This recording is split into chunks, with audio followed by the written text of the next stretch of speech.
आपण बघत आहात AKP न्यूज मराठी, आपला आवाज आपली ताकद। सबस्क्राइब करा, शेअर करा, लाईक करा। AKP news Marathi.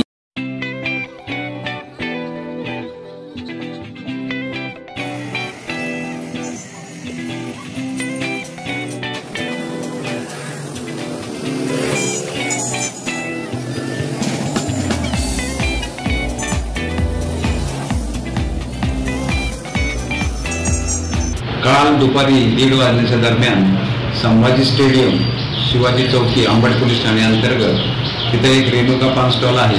तेथील अपंग व्यक्तीचा तो स्टॉल आहे। तिथं फिर्यादी विशाल भालेराव हे सिगरेट घेण्यासाठी गेले असता त्यांच्यामध्ये किरकोळ वाद होऊन पान स्टॉलचे मालक बाप्पू सोनवणे वय 59 यांनी त्यांना मारहाण केली। त्यानंतर ते उपचार घेण्यासाठी त्यांच्या पाथर्डी गाव येथील घराजवळ गेले आणि तिथून त्यांनी उपचार घेऊन घरी गेले असता त्यांचा मृत्यू झाला। त्यानंतर घरच्या लोकांनी त्यांना वक्रतुंड हॉस्पिटल येथे नेले, तेव्हा ते डॉक्टरांनी मृत घोषित केले। त्यानंतर सिव्हिल हॉस्पिटल येथे त्यांचे पोस्टमॉर्टम साठी शवविच्छेदन करण्यासाठी पंचनामा करून देण्यात आले डॉक्टरांना।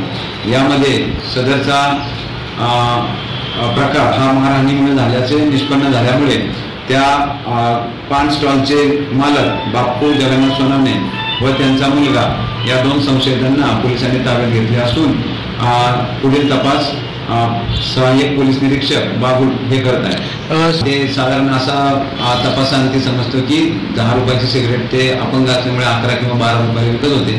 ते त्याच्यावर ते जे का लावता जास्त पैसे याच्यावरून त्यांचा वाद झाला। 1 रुपया जास्त का घेतला, 1 रुपया 2 रुपये जास्त का घेतला त्याच्यावरून वाद झालेला आहे। अच्छा, आणि ही घटना ती साधारण 1-1.5 वाजता घटना घडली। त्यानंतर फिर्यादी मयत इसम हे विशाल भालेराव हे घरी गेले आणि तिथं गेल्यानंतर उपचार करून झोपले घरी जाऊन।